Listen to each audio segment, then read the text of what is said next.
Hace pocos días se conoció el resultado de una investigación que se llevó a cabo en la República Argentina acerca del ciudadano uruguayo Héctor Giordano Cortazo, que fuera asesinado precisamente en Buenos Aires y que hubo novedades, sobre todo para su familia, porque allí, bueno, en definitiva, se pudo identificar que había sido él el que apareció en la localidad de El Palomar. Pero bueno, para conocer todos los detalles de esta investigación, nos ponemos en contacto con Fabián Kovacic, directamente desde Buenos Aires. Querido Fabián, ¿cómo estás? Buen día. ¿Cómo va? Buen día, Marcelo. Un gustazo saludarte como siempre y en esta ocasión para conocer un poco más allá, un poco más de los detalles, ¿no?, de esta investigación. Bueno, sí, el 1 de noviembre la familia de Héctor Giordano Cortazo recibió la noticia de parte del gobierno argentino, de parte de la Secretaría de Derechos Humanos, de que se encontró documentación que indica que Héctor Giordano Cortazo fue asesinado, apareció su cuerpo en la calle Orense, en la localidad del Palomar, y que tuvo ingreso en algún cementerio del Gran Buenos Aires. Se especula que pudo haber sido el cementerio de Morón, pero las autoridades prefieren no abrir juicios sobre este tema porque se está investigando. El dato surge a partir de una investigación que está haciendo dos programas específicos de la Secretaría de Derechos Humanos, que es la Iniciativa Latinoamericana por la Identificación de Personas Detenidas Desaparecidas y el Registro Único de Víctimas del Terrorismo de Estado, todos dependientes de la Secretaría de Derechos Humanos y del Ministerio de Justicia, y además con un trabajo mancomunado con el Ministerio de Seguridad, que es el que guarda el acervo de los archivos de la Policía Federal y de las policías de la provincia de Buenos Aires sobre personas que aparecieron asesinadas en la vía pública entre 1972, 1971 y 1983. A partir de ese cruce de datos, de esa búsqueda muy meticulosa de la gente del IRID, de la Iniciativa Latinoamericana por la Identificación de Desaparecidos y del RUPTE, se llegó a dar con los documentos que indican que Giordano Cortazo había estado detenido en el Centro Clandestino de Detención del Palomar, dependiente de la Fuerza Aérea, y que hasta ahí estuvo hasta el 5 de julio. Falta saber qué pasó entre el 5 de julio y el 30 de agosto, cuando su cuerpo aparece en la vía pública. Decimos que es el 5 de julio porque el último que lo vio con vida ahí fue un sobreviviente uruguayo también, Ubal Lane Fernández, que ese día, el 5 de julio, había sido detenido casi un mes antes y el 5 de julio lo liberan, después sale desde Buenos Aires vía ACNUR hacia Suecia y vuelve del exilio cuando vuelve la democracia a estos países, a Uruguay en 1985, y declara ante las comisiones ahí en Uruguay que estuvo con Héctor Giordano Cortazo en ese centro de detención en el Palomar, hasta el 5 de julio cuando lo liberan. De ahí en más no sabe nada. Sí es cierto que Ubal Lane aporta un dato interesante, habría que chequearlo, habría que revisarlo, y es que estuvieron detenidos, por lo menos, él estuvo vendado, Ubal, 3 personas, Héctor Giordano Cortazo, Ubal y un argentino que años después, ya con la vuelta a la democracia, lo contactó a Ubal Lane, bueno, para efectivamente recordar ese momento e intercambiar experiencias y aportar datos a la justicia. Pero de esto hace más de 10 años y Ubal Lane dice, yo no sé qué pasó con esa persona, pero ese fue el último que lo vio con vida a Héctor Giordano Cortazo. No se puede hablar todavía de que se encontró el cuerpo. Se sabe qué pasó con él y se sabe que apareció por la documentación. El cruce de datos de esos archivos policiales indican que el 30 de agosto apareció un cuerpo cuyas filiaciones indican que es el de Giordano Cortazo. No se sabe cuál es el destino todavía. Muy probablemente sea algún cementerio del llamado Gran Buenos Aires, que es el cordón que rodea la ciudad de Buenos Aires, la capital, pero todavía eso está investigándose para ser confirmado. Sin duda alguna, un detalle nada menor saber dónde fueron a parar los restos de Cortazo. Evidentemente, él aparece asesinado, esto está quedando claro, por 5 disparos, además, por 5 tiros, como bien decías, allí en la calle Orense, en la localidad de El Palomar. Aparece 2 meses y medio después, aproximadamente 2 meses y medio después que había sido secuestrado. Ahora quedará la tarea, que es realmente es para elogiar, ¿no? El gran trabajo que lleva adelante la Secretaría Nacional de Derechos Humanos y todas estas personas que es incansable la tarea. Contanos un poco acerca de eso, porque no se dan por vencidos nunca y han tenido montones de éxitos en estas búsquedas. Sí, es cierto eso. De todas maneras hay que reconocer que, como diría algún jurista alemán, ¿no? Los derechos no se obtienen, sino que se conquistan, ¿no? En algún sentido, todos estos programas de Memoria, Verdad y Justicia, todas las reparticiones, la Secretaría de Derechos Humanos incluida, con la Vuelta a la Democracia, son fruto de la lucha de los organismos de derechos humanos y de las personalidades que estuvieron permanentemente trabajando sobre este tema desde los años de la dictadura, ¿no? Y en ese sentido, permitime, Marcelo, agregar algo sobre el caso Giordano Cortazo.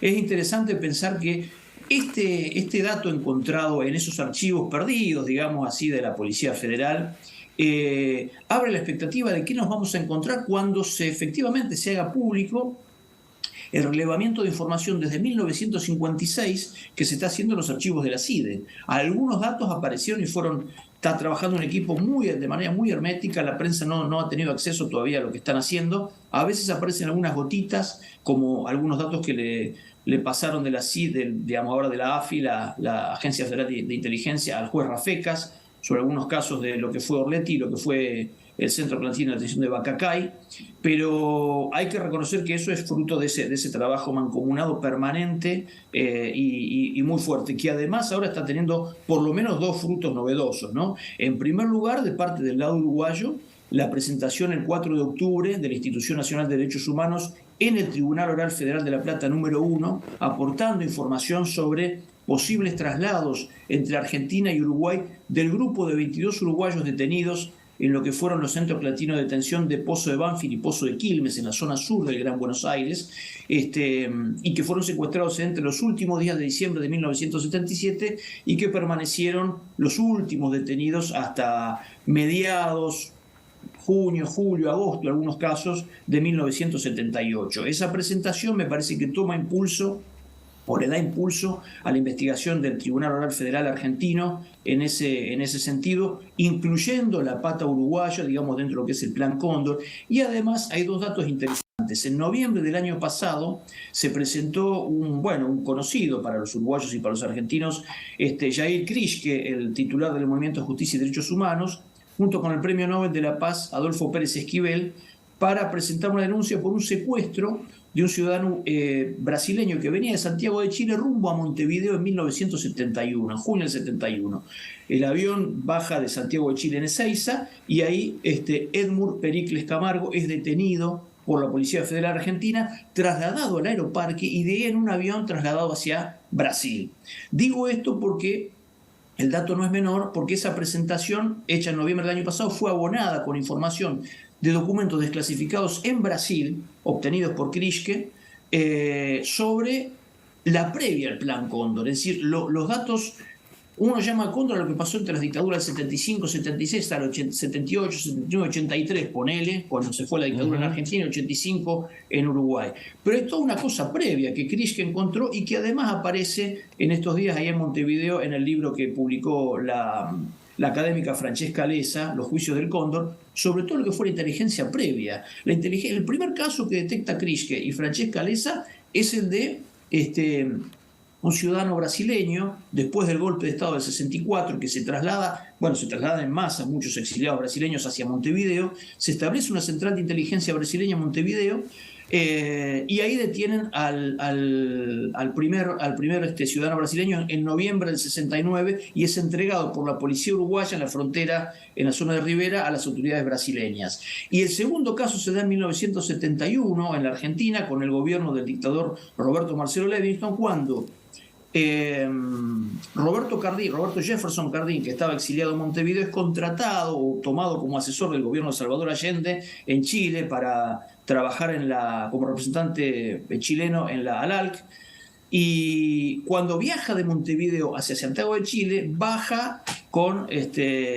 en barco y llega a Buenos Aires. En Buenos Aires es detenido. Y en Buenos Aires es detenido de manera clandestina. Nunca ingresó a la Argentina. Sin embargo, cuando Brasil los servicios de inteligencia brasileños sugieren a la Argentina cómo hacer para llevárselo a Brasil, el presidente Roberto Livingston firma un decreto para expulsar a Roberto Jefferson Cardin. Es decir, expulsan a alguien que nunca entró formalmente a la Argentina, y eso es fruto del trabajo de inteligencia uruguayo y brasileño en territorio uruguayo sobre los exiliados brasileños, en ese caso, que viajaban, en este caso, para Chile. A partir de ahí se inicia un trabajo de las policías locales, uruguaya, argentina, brasileña, de intercambio de información, y eso da pie al Plan Cóndor. Toda esta información está siendo aportada a la justicia argentina, de parte de Jair Krischke. Bueno, el libro de Francesca Lessa lo mismo. Curiosamente, el libro de Francesca Lessa sale en Uruguay, sale en Brasil, sale en Chile y no se publica en Argentina. Es decir, hoy con Internet tenemos las versiones electrónicas que, digamos, rompen fronteras en términos materiales. Pero no hay una edición argentina de ese libro, y sería muy interesante, porque Lessa se tomó el laburo de estar 1 año y medio en Argentina cubriendo Plan Cóndor y viendo todos los casos de argentinos, uruguayos, chilenos, bolivianos, brasileños que pasaron por ahí, y el libro acá no se editó. Pero esto, quiero decir, ¿a qué voy con esto? Que esto, junto con el caso de Giordano Cortazo, el caso que se resuelva de los 22 uruguayos en el caso de Banfield y Orletti, Banfield y Quilmes, perdón, va a dar lugar efectivamente a una mayor movilidad de las justicias. Imaginamos todos en el Cono Sur, en Chile, en Argentina, probablemente en Uruguay y en Brasil, más lentamente, para investigar qué pasó con el Plan Cóndor, más allá de los desaparecidos del 77, 78 y 79. El pre-Cóndor, como le llaman en algunos casos. Y hay que reconocer que el caso Giordano Cortazo tuvo sus antecedentes en los pases de información entre las policías uruguaya, argentina, con un pre-Cóndor, ¿no? En el 73, cuando estaban todavía, no estaba firmado el Plan Cóndor, digamos, el acuerdo entre las dictaduras en noviembre del 75 al 73, eran datos policiales los que se manejaban. Y Giordano Cortazo llega a la Argentina en el 73, luego del golpe que se produce en Uruguay. De modo tal que estamos en un estado de movilización judicial en términos de Plan Cóndor, que puede arrojar luz sobre casos de uruguayos, como el caso de Giordano Cortazo, falta ver qué fue de su cuerpo, pero también sobre los uruguayos que pasaron por Banfield y Quilmes, y tal vez con una apertura mayor a casos de chilenos y brasileños desaparecidos en la Argentina, ¿no? Queda claro, Fabián, que lejos de detenerse, todas estas investigaciones en torno al Plan Cóndor continúan en Argentina, en Brasil, en Uruguay, desde Italia. Así que, bueno, te agradecemos muchísimo a vos por mantenernos actualizados en torno a todo esto.